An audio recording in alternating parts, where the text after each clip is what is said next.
Live events and exhibitions are back, and I'm delighted to say that on today's Marketing Hub that we have somebody who is an expert in exhibitions and exhibiting. They are his passion, and in fact, he says they are more than that. They are part of his DNA. He is the exhibition guy, Stephan Murtagh. He has 28 years experience in exhibitions and trained in excess of 4,000 exhibitors and many other organizers and contractors. And this year, which is amazing, and when I talked about it, he was awarded the Outstanding Influencer in the Exhibition Industry in India. He also has a large following on LinkedIn, and we will talk about his journey on LinkedIn as well. Hi, Stephan. Hi, Paul. Listen, a pleasure to be with you in the Marketing Hub. You know me, I love to talk exhibitions and all things exhibitions, so it's a pleasure. I know we've spoken about doing this for quite a while, so it's great to be with you. Yeah, absolutely, Stephan. And I think weirdly, even though we follow each other on LinkedIn, I actually came across you first at a live event, pre-pandemic days. It was a Kildare Chamber event, and you spoke at that. And even in that short talk, your expertise came across. You had some really good advice, just really, really to the point advice for exhibitors. And I was thinking that in a previous life, I had a wedding video business, and I was at a lot of wedding fairs, and I could have used some of that advice a couple of years beforehand. We're all learning the whole time. You're very kind words. I'm very passionate about what I do, and it's all those simple things, Paul, that I think we said at that event. It seems so long ago because of COVID, but it's the simple things that work really when it comes to exhibitions. Yeah, absolutely. And you were awarded the Outstanding Influencer in the exhibition industry in India this year. Yeah, it was a big. I mean, I do a huge amount of work in India as it is. I have done for the last couple of years, and obviously a lot of it was online during COVID. But I've been over a couple of times. In fact, I was there only a couple of weeks ago, and I was presenting at the awards. I was doing the MC for the awards, and I'd have a huge amount of contacts in India. One of the biggest things about the Indian market, which is interesting from my point of view, is they want somebody like me who's based in Europe who can train them how to do business in Europe. So for me, it was an obvious one because the market is so big in India for obvious reasons. But and they want somebody who can train them. But I've done a lot of TV work over there, and I've done some radio and a lot of writing in the Indian market. So I've become quite well known. I don't want to sound arrogant, but I've become pretty well known in the Indian market. And they do reach out to me a lot. So they reached out to me and said, listen, you're doing so much in India. We want to award you, bring you over and give you an award for all the work you do because you really are helping to promote the Indian exhibition industry. So I went over, it was in Delhi, it was in about a month or two ago, and I went over and did the MC for the awards, but it was all the key people in the exhibition industry. So it was a great honor to be there, and they treated me like a king. It was just fantastic. It was an amazing experience. That's amazing. I saw the post on LinkedIn and I was like, wow, that's actually, that's something I didn't know about you. I didn't know how big, how much work you did in the Indian market. Yeah. But amazing, and congrats. I know, you're very kind. Most of the work I do, Paul, to be honest with you, with the exception of yesterday when I was in Cork, most of the work I do is actually based outside Ireland, which is, okay. It's just sad in one way, but I always knew that because that's the state of the exhibition industry is global. Yeah, absolutely. And let's get on to it, right? Let's talk about some of the questions and about the exhibition industry. So for you, being the exhibition guy on LinkedIn, how do you see the interaction between the online world and real world events and exhibitions? Yeah, it's a really interesting one because I always look at the interaction on social media, be it LinkedIn or whatever else, as a starting point. Because, you know, what we're ultimately trying to do with LinkedIn and social media platforms from a business capacity is to actually get that meeting face to face eventually. But you've got to start a relationship with somebody.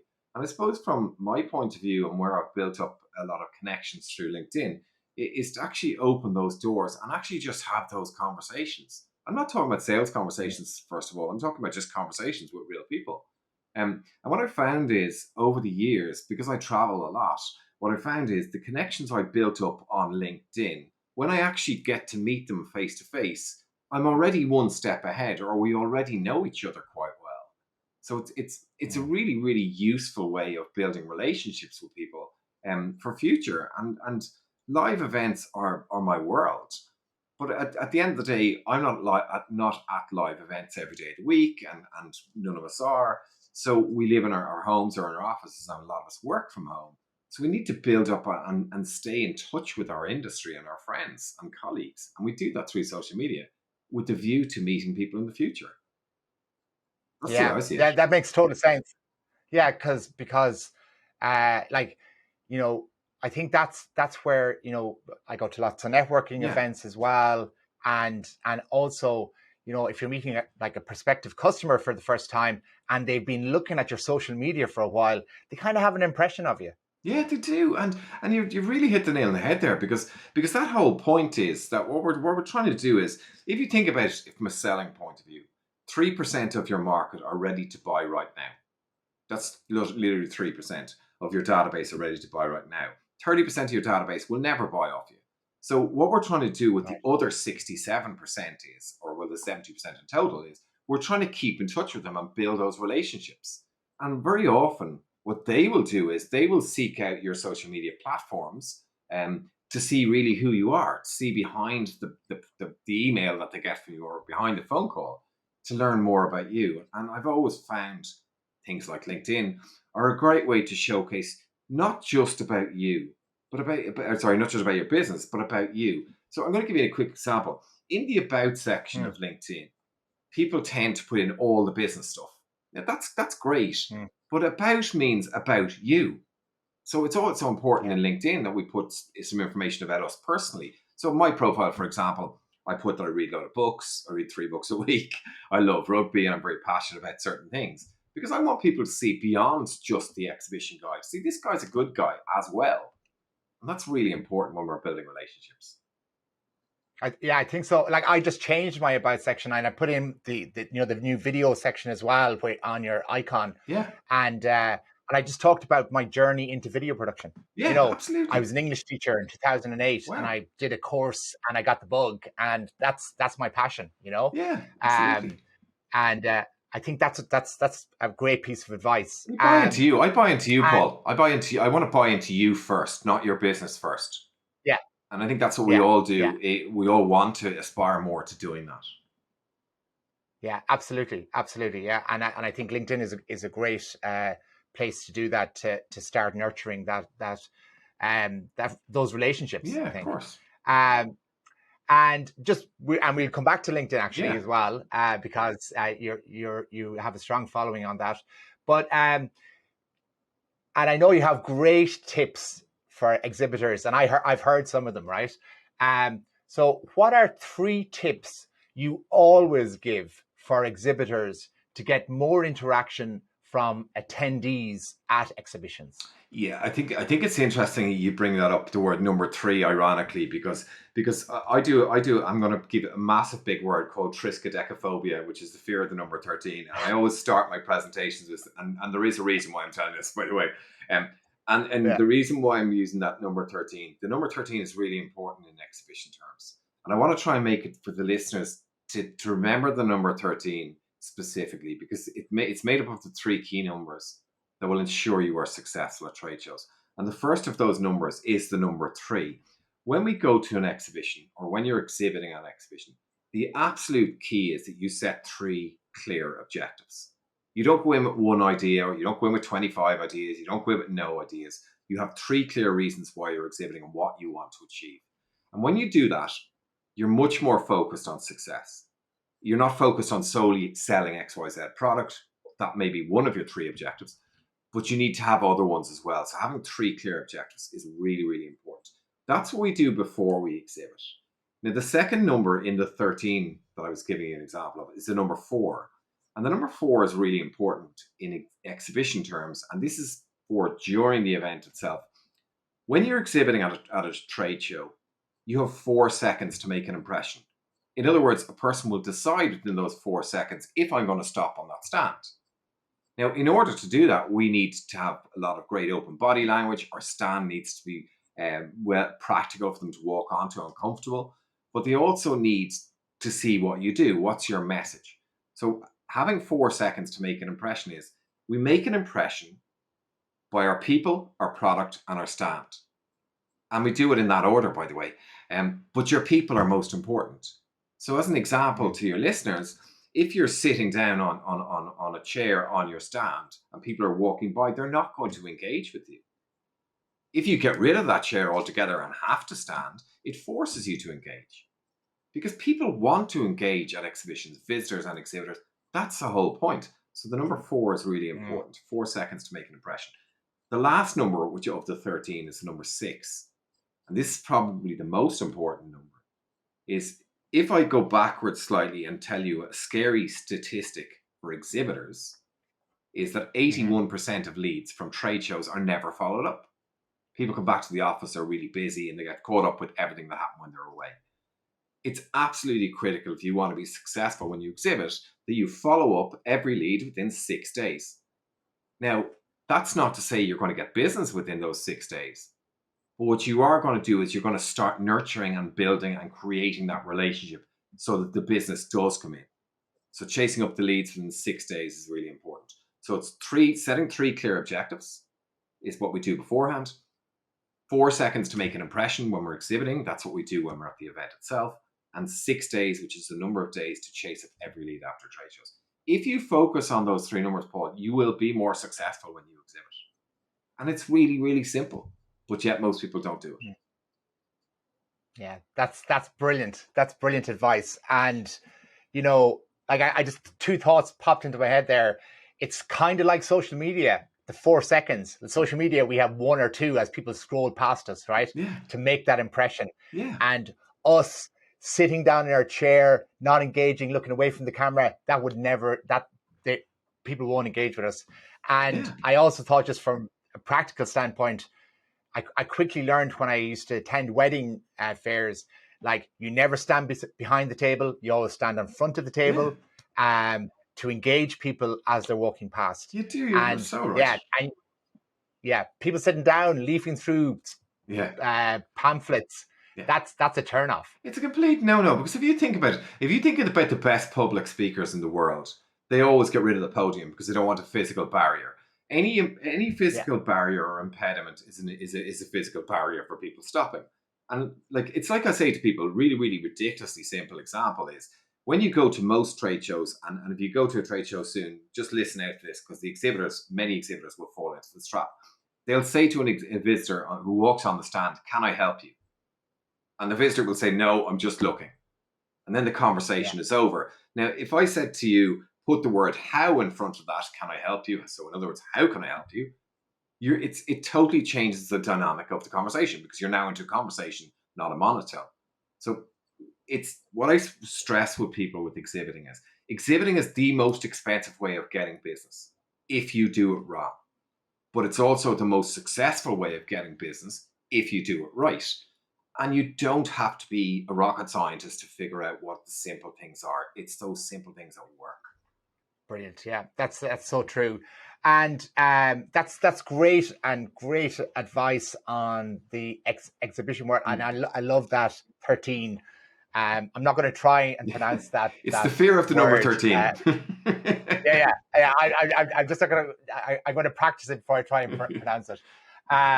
So, and as I mentioned, you are the exhibition guy on LinkedIn, right? That's your branding, Mm. right? And it's great. It's great that people refer to you as that on LinkedIn as well. Could you tell us a little bit about your journey on LinkedIn and gathering a following? Yeah, it was always like LinkedIn. If we look at all the social media platforms that are out there, LinkedIn was always going to be the obvious one in my space or in my world, like many of our worlds, by the way. So I knew that LinkedIn was the place. Now, when I started my LinkedIn journey with regards to sales, I used to promote all these great things I was doing and how great our training courses were.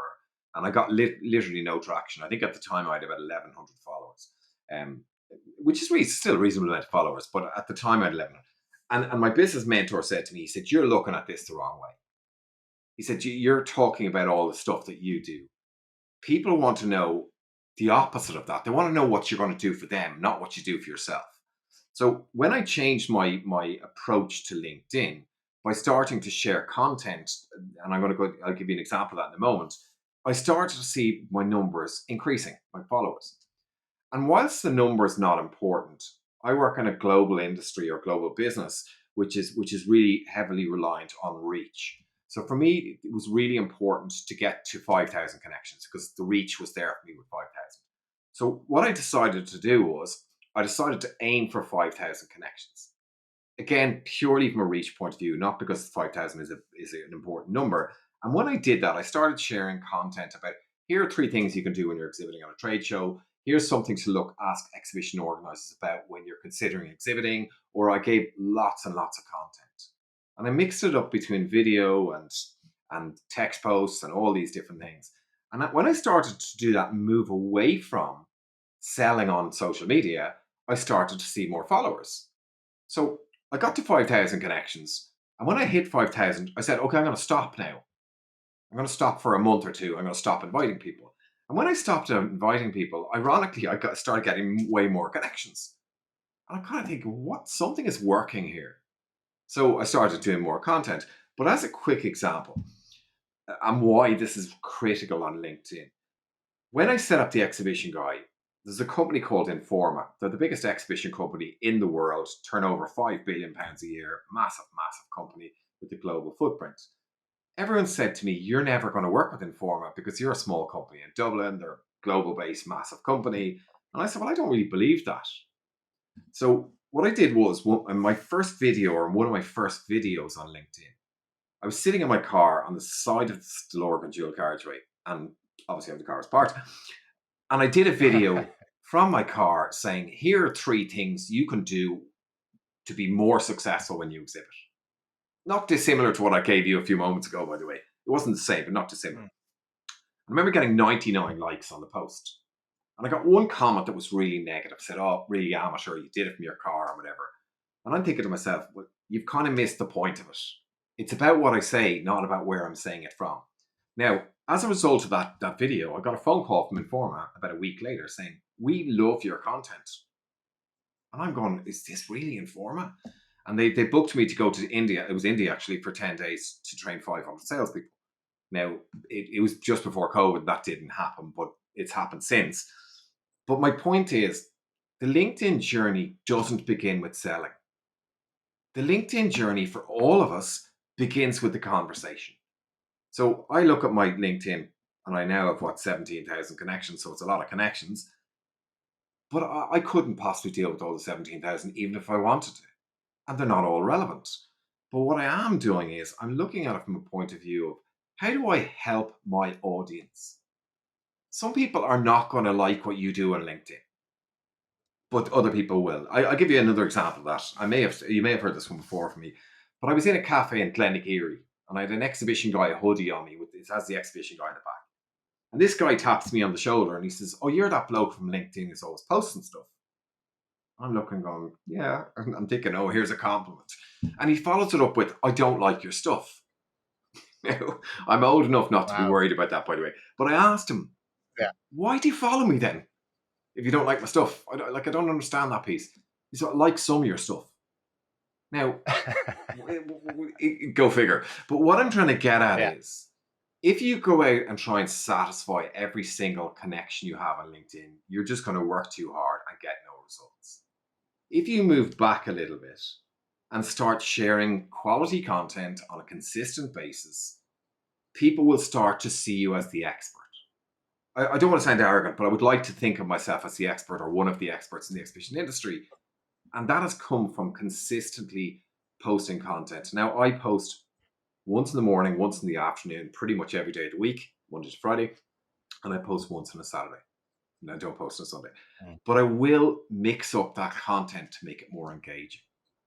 Because I want people to remember me. I want people to know when I'm doing an exhibition, this guy can help me. This exhibition guy company can help me.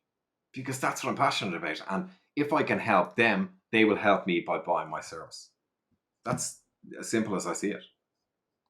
Yeah, and that's great, like, because you've really shown there, like, the benefits that you have got, like real world examples of building your brand on LinkedIn. And like, it's something that I'm always thinking about as well, is like, I sometimes just step back from the content I'm putting out and I'm kind of going, is this gone a bit too salesy, or is it gone a Yeah. bit too credibility? Am I giving enough value in what I'm doing as well?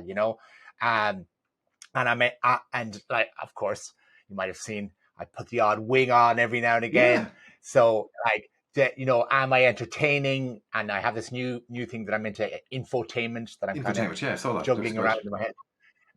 And it's just, can we entertain, and can we inform at the same time as But well? you know what you just brought And up there, Paul? You just brought up a really important point, because if you take social media and LinkedIn in particular, there's a thing called the rule of thirds in LinkedIn. And the rule of thirds in LinkedIn is that 1/3 of your content should be about promoting your business. 1/3 of your content should be about educating your audience or giving them the information that might help them. And 1/3 of your content should be personal. Now, I'm not talking about personal, showing us pictures of your dog or your cat or stuff like that, but I'm talking about a more personal approach.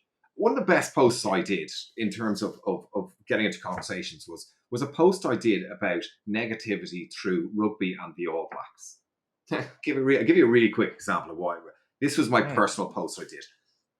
In 2018, before I don't know whether you're a rugby man, but you may I am, yeah. Good stuff. You're probably familiar with this then. In 2018, Ireland were going to play New Zealand in Soldier Fields in Chicago. And the week before the event, Ireland had never beaten the All Blacks, or never even come close, maybe once a long time ago. But as they went to Soldiers Field, that week of that event, everyone, including the media, going, Ireland are going to get hammered, Ireland are going to get beaten again and again, and they're going to be beaten by 50 points.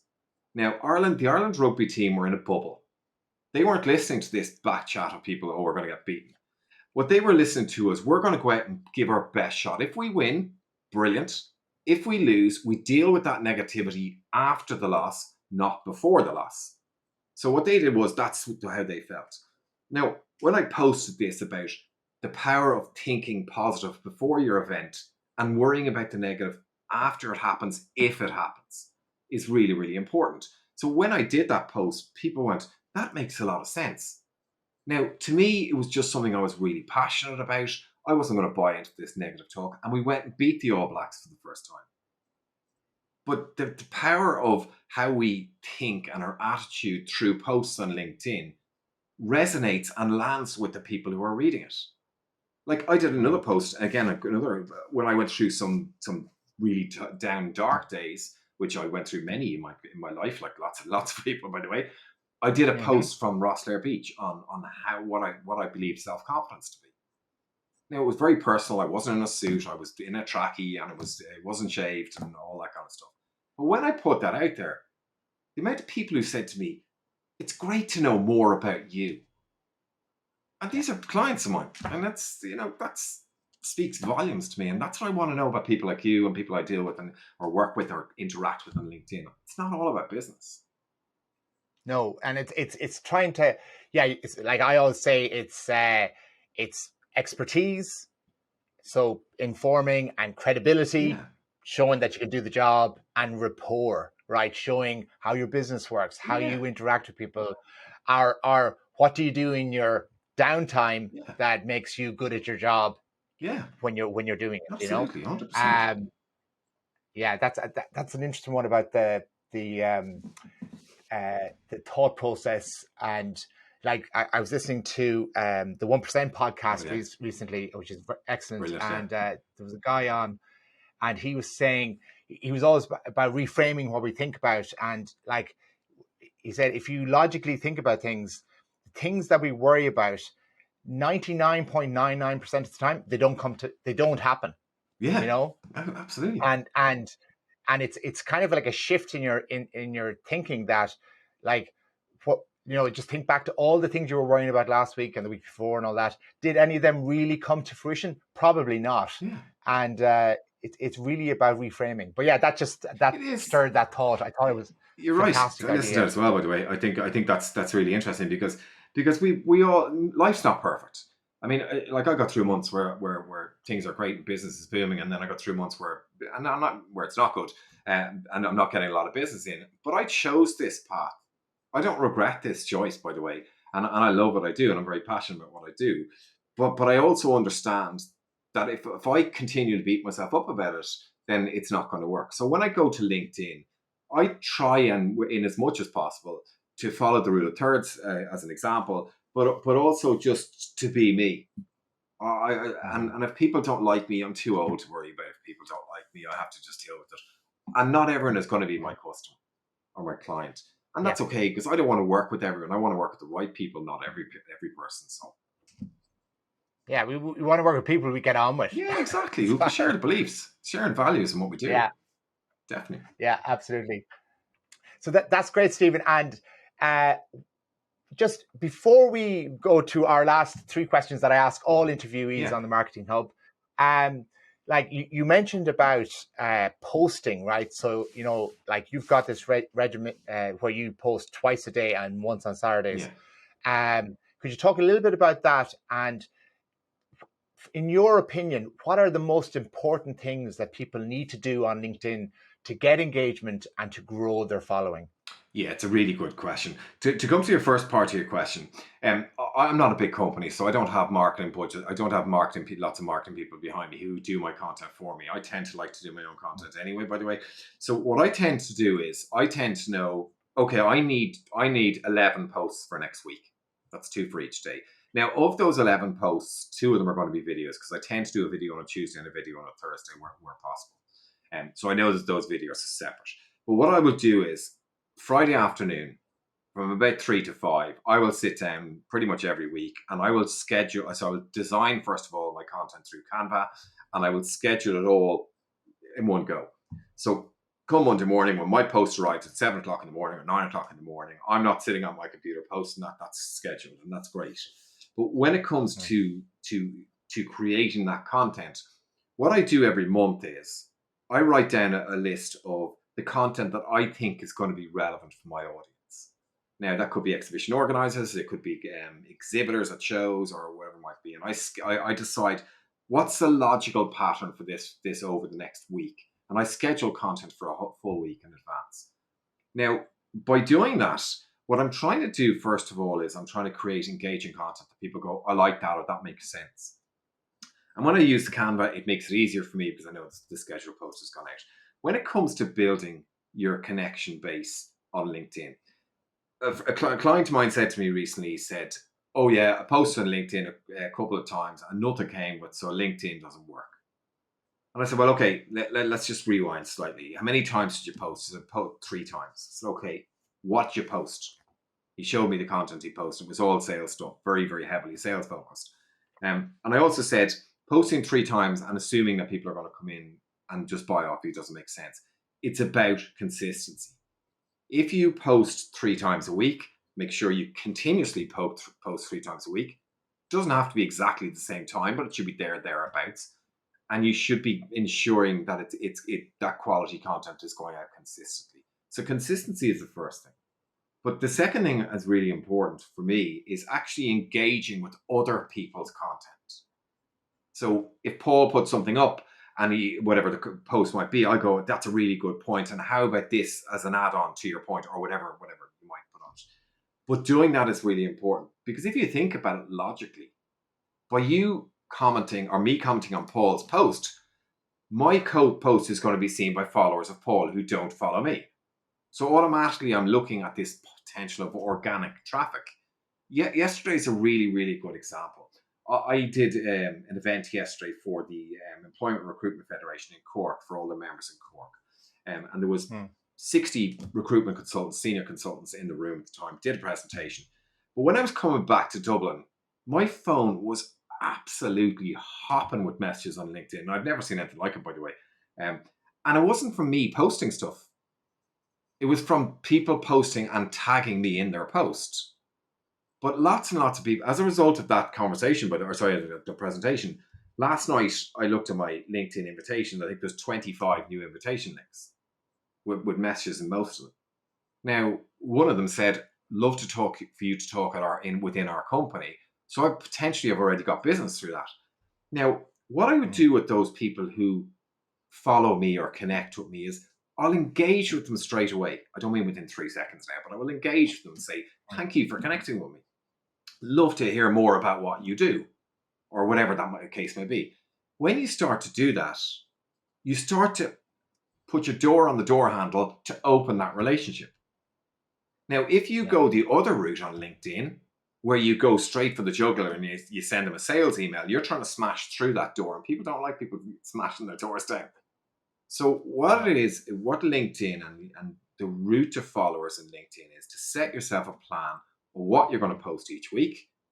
You don't have to do it for 3 weeks in advance. 1 week is perfect. When it comes to connections, it's about sending it connection requests on a pretty, I'd say a daily basis, by the way, to people you want to connect with. Maybe 3, 4, 5 people per day, which is what I did where I started, was 5 people per day. Now, I'm not talking about randomers. I'm talking about people who are connected to the exhibition industry. And the beauty of LinkedIn is, if you go into the search profile of LinkedIn to search for people, you can do it, but you can narrow your search to who you're looking for. And you reach out to people. And now, when you reach out to people, they won't all connect with you, by the way. But in the same way, if you try and go out and sell your products to every single person on the street, not everyone will buy your product. But some of them will. And that's how we build our connection base. Joining groups is another one that's really, really useful. So if there's a group in your industry, and there's many thousands of groups on LinkedIn. Now, the advantage of joining a group on LinkedIn is that when you're a member of that group, you can message anyone in that group, even if you're not connected. So it's also really important, because if you join the right group that is in your space or your industry or whatever way you want to call it, then you're opening yourself up. When you share your content, they are seeing it.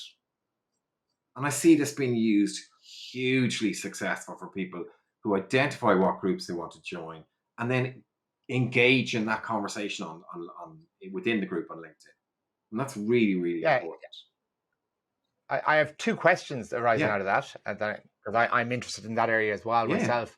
So first off, when it comes to you sending out your 5 a day as you are doing, right?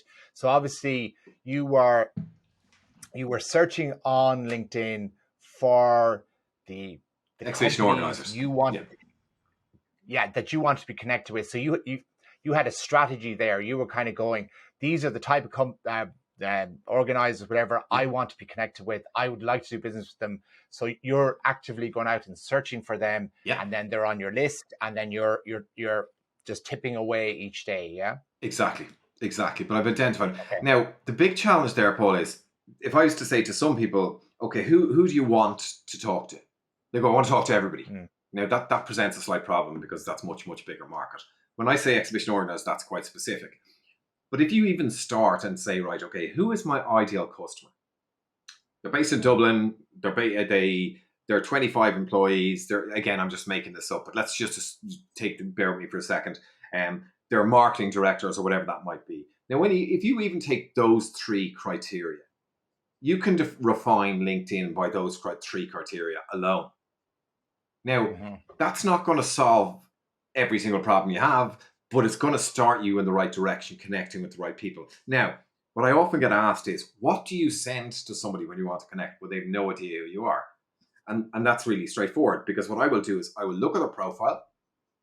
I will see a post that is of interest to me that they've posted themselves. And I'll say, Paul, I saw that post you did. I actually totally agree with you. Or alternatively, I'll go the much more simpler route. I came across your profile on LinkedIn. I'd love to connect with you sometime. I'd love to connect with you because maybe we can help each other. That's it. That's all I would send. Now, when I send that second one out, I get most people, and I say most because not everyone, most people connect with me. Now, obviously, I've picked them for a reason. So when I engage with them, I have to try and get into a conversation with them. But that's really, really important, because the key piece is not about having 17,000 connections, which is what I have at the moment. I couldn't care less about that number, to be honest with you. But what do you do with those 17,000, or what do you do with the subset of those? Is you engage with them, you have conversations with them. And that's the other one that's really important, and that's quite useful, is if you take any posts that you do, and say you get 20 likes on it, and as you look down the people who've liked your post, there'll be many who are what we call second-degree connections. In other words, you're not connected. If I see somebody like that who's liked my post, but I'm not connected to, and they're relevant to my industry, I will send them a message saying, "Hi Paul, thanks for liking my post. I would love to connect with you, or it'd be great to connect with you." Now, if they liked my post, they must, to some extent, like something about what I do. So they're probably more likely to connect with me. And even that is another good one, because you can now engage in a conversation with them. Yeah, absolutely, absolutely. Yeah, that's really good advice, because it's an area I'm thinking about it as well a little bit. I'm, because I suppose I've been freewheeling a bit on LinkedIn. I do put up content, but the strategy wise, I'd be a bit loose. But I'm trying to change that. Absolutely. And it doesn't have to be 10 times a week, by the way. It can be 3 times a week. Whatever works for you. Yeah, absolutely, absolutely. Yeah, because like people have different amounts of time, etc.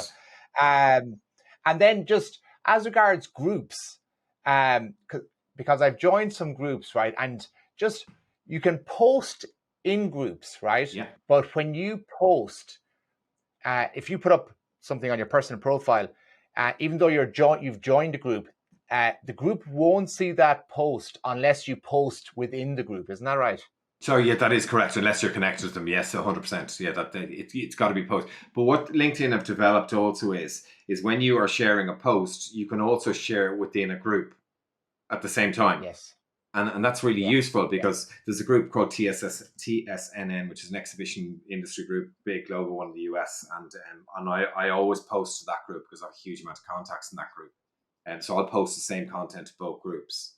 Now, just to be aware, and I'll be very straight, the interaction in groups tends to be less. The likes tend to be less. But there's a huge positive on the opposite side of that is the people who are in that group, if they're liking your post, are far, far more likely to be the real customer who you want to do business with, because they're in that specific group, rather than having lots and lots of people like your post.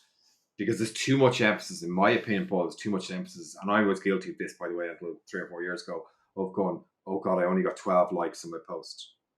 It really doesn't matter. Because at this stage, I've given up even looking at it. I mean, I did a post recently, I got 250 likes. I did one last week, I got 20 likes. So and then today I might have done one that got 8 likes. There's no accounting for who's going to like your post. But interestingly, and it's the algorithm as well, because sometimes you'll post, and if it just doesn't get that bump in the beginning, it's not going to fly, and you could be sitting there going, it was a good one, and the first 20 minutes will decide how successful your LinkedIn post is, because some guy in a hoodie in California is deciding whether that's going to be shared to your whole network or 10% of it. Yeah, exactly. That's brilliant. That's such a good conversation about exhibitions and LinkedIn, and how they really overlap. They do, of course. It's the online world and the IRL meeting. Absolutely. So that's brilliant, Stephen. So I have 3 questions that I always ask marketers and people I have on the Marketing Hub at the end. We might have covered it already, but what one marketing technique have you used in the last year or two that has been particularly effective? Yeah, I actually have a very, very specific one here, actually, by the way. Really quick story. About a year ago, there was 10 people in the exhibition industry, really senior people globally, who I just could not get in front of. I consider myself to be quite creative, by the way, and get in front of people, and I'm reasonably good at sales. And I tried phone calls, tried emails, tried social media, I tried everything. Just no response whatsoever. Zero. Not even one replied. Zero response. So I decided, my wisdom, to go to Easton's and buy myself a really expensive writing pad, Basildon Bond, all that really quality paper. It cost me 20 quid for paper, and I wrote them a handwritten letter, all 10 of these people. Really short. Exhibition guy, love to have a chat with you sometime, but really quality paper now. And I posted off the 10 of them. Yeah. And within a week, 6 of them came back to me and said, I'd love to have a chat with you. And I've tried everything else. Now, 6 of them out of 10. If I'd got 1 out of 10 response, I would have been delighted. But out of the 6 out of 10, what they said to me was, the fact you did something that was really, really personal made a huge difference to at least give you the opportunity to have a conversation. Now, I'm not saying that everyone could do that, by the way, nor should everyone do that. But that way was incredibly effective for me. Bearing in mind, I got no response for 8 months, and I got 6 responses within a week. So that was really, really effective. And that's the first thing I did. Hope that makes sense. Yeah, that's That's an excellent one. Yeah, I just because recently I got a load of beanies made up Yeah. with the Social Video HQ logo on it, Brilliant. and I sent it out to loads of customers and Yeah. partners, and I got great feedback. Absolutely. Because it's just you're connecting in a real way with them. Yeah. Like lots of them are going, it's winter's coming, we're out on the walks wearing the beanies. You've thought about it, Paul, kind of because going, that's winter time and people need beanies. We'll wear beanies. That's a great idea. Yeah. So that worked really well as well. So that resonates. Right. The second question is, with your unique viewpoint related to events and exhibitions, how do you think they are going to evolve in the next year or so? Yeah, it's an interesting one because I was thinking about this earlier on. I mean, pre-pandemic and pre-COVID, we're all in the exhibition industry. We're very much focused on visitor numbers walking through the door now, and how many visitors would attend, and that's what the exhibitors wanted. Times have shifted a little bit. Our clients, particularly visitors to trade shows now, or sorry, exhibitors at trade shows, are far more interested in the less people approach now, where they're actually getting to meet the right people, not lots of people. So one thing that will evolve within the exhibition industry is what they call a hosted buyer program, which is where exhibition organizers will pre-arrange these appointments in advance of the show. Now, it's been going on for years, by the way, but they'll spend an awful lot more emphasis on getting the right buyers, because what we're finding now with visitors to trade shows is they're not coming for exhibitors anymore. They're coming for content. They're coming for speakers. They're coming for the conference. And that's great. But we can't ignore the person who's paying us the money to run the event, which is the exhibitor either. So if we can make them happy by delivering higher and better quality hosted buyer programs, we're going to be more successful. So there'll be more emphasis on the visitor in the next 12 months. That's really interesting. So hosted buyer programs where they organize, they basically, what they do is they organize appointments for exhibitors in advance of the event. Okay. That's very interesting. Excellent. And then the last one, what one piece of business advice that you got in the past that has stuck with you and you still follow or you try to follow today? Yeah, I'm trying to think. I was thinking about this earlier on. And it's more. I'm trying to think the exact quotation I have. It was more a quotation that has stuck with me actually. And this quotation that somebody said to me, now I don't know where it came from originally, is you can't understand the real. You can't. Let me get this right now. You can't really understand the real joy of winning if you haven't learned how to lose. Now, what I mean by that is, and what stuck with me about that was, I tend to be quite creative. I have lots and lots of ideas. And I know some of them are going to work and some of them aren't going to work. But I have to be able to stick my neck out and try those things. And some of them will fail. So when they fail, you do genuinely have to look at that as a learning experience. Rather than it was a failure, I learned something from that. Or I haven't found the right way to get to the solution yet. So for me, I suppose one thing I've always been guilty of till quite recently is this lack of patience. And I think if I could give a tip to any entrepreneur out there, stick with the program, because, and another expression is, stick with what you're doing. I'm not saying don't change it, but stay the program, because the last thing to grow on a tree is the fruit. Now, if you think about that, we put all this work in, and all the hard work gets the payoff at the end, which is the win. But the win might be further down the road than you think, but you've got to stick with the program and stay patient. That's salient advice. And it's something I'm thinking about, releasing new products and all that. You put all the work in the beginning, developing, and then you do all your content and you get it out there. And then you're kind of waiting until you're starting to get feedback and starting to get tentative leads and stuff like that. But that takes time. It does. And it's about not like just finishing with it too early.